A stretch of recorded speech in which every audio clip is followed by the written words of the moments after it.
Bonjour à tous. Je vais vous parler donc aujourd'hui du pouvoir créateur de Zike. Donc, cet homme qui est né en 49 au Maroc avait cette capacité, si je puis dire, qui est entre guillemets commune à bon nombre de gens de cette période. Il faut comprendre que durant cette période, les capacités à pouvoir réfléchir par soi étaient conséquentes. On vous donnait un élément à maturer, vous étiez en mesure de maturer la chose et d'en faire quelque chose. Je résume. Dans Kadzike, un père, une mère, l'un grec, l'autre albanais, se rencontrent, des approches, si je puis dire, culturelles différentes qui font en sorte que, au Maroc, il s'installe. Le père est un militaire, donc légionnaire soit dit en passant. Homme d'action, homme que l'on envoie en première ligne pour faire face à l'adversité. De plus, de par ses origines albanaises, il faut être dur, comment dire, il ne faut pas montrer sa faiblesse. Ziki a été imprégné dès son plus jeune âge par par ses propos, par le comportement du père. Qui plus est, la période se prêtait, si je puis dire, à une implantation, si je puis dire, virile de l'homme. La fumée de cigarette, l'alcool, la fumette. Il faut savoir que le grand-père et le père de Ziki fumaient le cannabis. Sachez que la fumée de cigarette, à l'époque, on pouvait fumer librement dans les rues, ce qui fait toute la différence. Vous aviez donc une génération dopaminergique qui est d'autant plus conséquente. Pour ceux qui s'intéressent aux circuits de la récompense, rappelez-vous de cette chose. Le fait donc de fumer des cigarettes, de boire de l'alcool, et donc la petite fumette à côté, accentuation de l'effet dopaminergique. Là, vous avez donc un père qui montre cet exemple de par les conflits, pardon, par le début des troubles qui se sont passés au Maroc. Il faut savoir qu'au Maroc, le père a dû défendre femme et enfant et la mère était en train de recharger le pistolet. Chose que vous pouvez voir dans Sarah.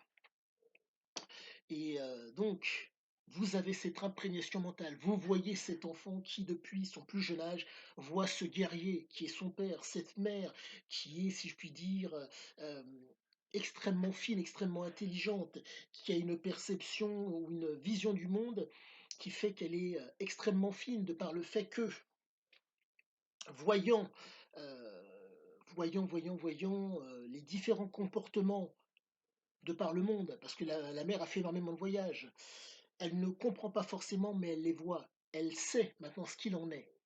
Ce qui fait que ces comportements lui ont permis d'avoir, si je puis dire, une sagacité, une finesse qui fait qu'elle comprenait donc plus les choses. Elle a communiqué ça à son fils, un guerrier d'un côté, homme viril, fort, et de l'autre côté, un esprit puissant, et si je puis dire perspicace, sa mère. Ziki arrive. Et donc, de 49, donc, il sort du Maroc. Lorsque les événements deviennent comment dire, trop lourds au Maroc, la famille quitte le Maroc pour se retrouver donc à Bordeaux. Il faut savoir qu'à l'époque, en 56, Bordeaux était une ville qui était assez grise. Et mettons que l'époque était extrêmement lourde. Nous étions à l'après-guerre, donc il y avait de la reconstruction, et il fallait, entre guillemets, si je puis dire, nous avions des politiques, entre autres, qui avaient un vécu conséquent, donc ce qui veut dire qu'ils connaissaient la guerre, qu'ils connaissaient la souffrance. Le pays est en reconstruction et cette reconstruction nécessite du sérieux, un certain dirigisme pour aller dans le bon sens, pour que, entre guillemets, comment dire, la reconstruction se fasse. Donc, ça, si je puis dire, ça a formaté cet esprit très très puissant. Sachez que euh, Zike réagissait de la façon suivante. C'est une façon qui est commune à nombre de gens. Mais chez Ike, je dirais qu'elle était exacerbée. Nous percevons ce qui nous fait face, de par nos sens. Nous sommes comment dire, le cerveau est un, entre guillemets, si je puis dire, perçoit. À la suite de ça, le cerveau est plus un simulateur. Je vais essayer d'être aussi clair que possible. Nos perceptions font que nous voyons les choses. Mais si vous voulez, dans le cerveau, il y a une simulation. Nous venons avec une culture, avec une approche. Pour peu que vous voyez mal quelque chose, vous allez, euh, votre cerveau va simuler, entre guillemets, peut-être le bien-être ou le mal-être. pour d'autant mieux visualiser mon propos. Une phrase qu'il avait dite dans, pardonnez-moi, dans Parodie, très, très symptomatique de ce que je vous dis. Les gens n'ont pas idée de se dire que ils sont autour de lui, tout autour d'eux, tout est un grand théâtre. La fameuse simulation, la perception, la simulation, le théâtre, phrase que vous pouvez trouver dans Ouro. Donc, à la suite de cette fameuse simulation, de ce théâtre qui nous environne, ça vous donne une lecture du réel. Et pour peu que vous soyez en mesure de donner la bonne représentation, ça, ou d'avoir le bon biais de confirmation, les gens qui vont vous environner vont croire en ce que vous allez dire. Ziké était un adepte, si je puis dire, de la bonne présentation, de la représentation et de la réputation. D'où cette histoire de théâtre dont je vous parle. Il faut avouer qu'à l'époque, de par le fait que il n'y avait pas d'interactivité comme nous avons actuellement, il était, comment dire, pour reprendre l'adage, à beau mentir, tu viens de loin. C'était d'autant plus simple de mentir et de dire je suis de telle et telle chose, mais fallait-il encore s'en donner les attraits. Donc, entre guillemets, simuler aux yeux des uns et des autres que l'on était cet homme-là. Et, chose à savoir, de par le fait que Ziké prenait les drogues, comment dire, au niveau de la simulation, au niveau de son cerveau, c'était d'autant plus conséquente. Rappelez-vous, dès qu'il a été en âge de courir plus vite que son père, plus personne ne lui a donné d'ordre.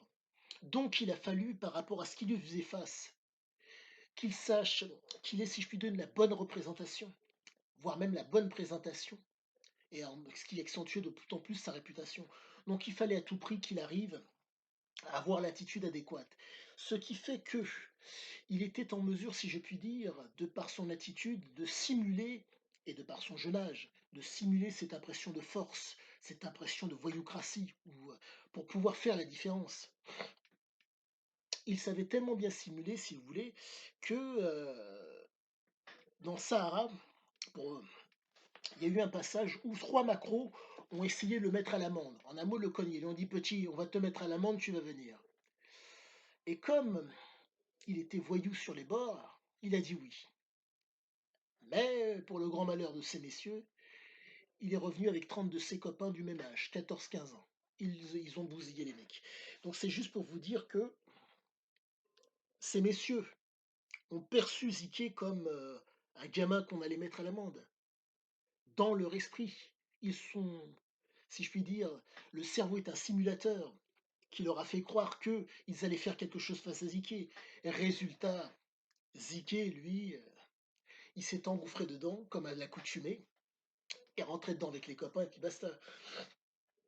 Pour que vous puissiez d'autant mieux comprendre la situation. Cette situation que je vous décris, dans Oro, elle s'est plus ou moins aussi présentée. Rappelez-vous le passage avec le flic qui était venu, Julio Cortés, 25 ans, visage dur, avec Barbaroja.